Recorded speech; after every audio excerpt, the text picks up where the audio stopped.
ஒரு அரசியல் தொடங்கி ஒரு கட்சி தலைவர் பேச வேண்டியதா ரேஸ்ல ஒரு மனுஷன் பேசினாரு. இதை நினைச்சு நீங்க வெக்க பண்ணா வேதனை பண்ணா தூக்குல தொங்குனா செருப்பாலே அடிக்கிறவங்க எல்லாம் தலை பேசலாம் சேர்ந்து தலை ரசிகன் தளபதி தொண்டன் எவன் சொல்றான் அவன் செருப்பாலே அடிக்கிறீங்க எல்லாம் எல்லா தலை பேசுறோம் சொல்றா எவன் தலை ரசிகன் தளபதி தொண்டன்றானா செருப்பாலே அடிக்கான். நீ விஜய்க்கு ஓட்டு போட்டுக்க அது உன்னோட உரிமை, அது உன்னோட உரிமை. நீ போட்டுக்க தலை ரசிகன் சொல்ற அப்ப தலை ரசிகரோட ஓட்டு உனக்கு வேணுமா? பிச்சை அடிக்கிறீங்களா? பிச்சை அடிக்கிறீங்களா? நீ ஏன் அஜித் ரசிகன் தலை ரசிகன் சொல்ற? 250 பேர் சொல்றாங்களா? யாரா குத்தவங்க 250 கோடி யாரா குத்தவங்க சம்பளம்? எனக்கு நானே குத்துனேன்.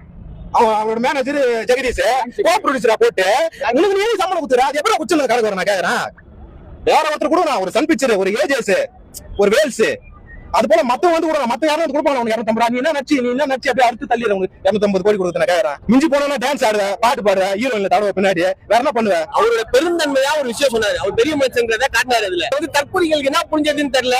தலை சப்போர்ட் பண்ணாருன்னு கத்திட்டு இருக்காருங்க. ஒண்ணுமே புரியல எனக்கு. அவர் என்ன சொல்லியிருக்காரு? ஒரு ஆளுக்கும் அது வந்து பொறுப்புன்னா நீ ஒழுங்கா இரு, நீ எதுக்கு ஒரு அடியில பக்கத்துக்கு ஓடுற, வீட்டுல குழந்தைகளை கூட்டு போவாத, அந்த எல்லா விஷயங்களும் தலை பக்கமா சொல்லியிருக்காரு. அதுல அது உங்களுக்கு என்ன புரிஞ்சது தெரியல. கொண்டாடுறதுக்கு நீங்க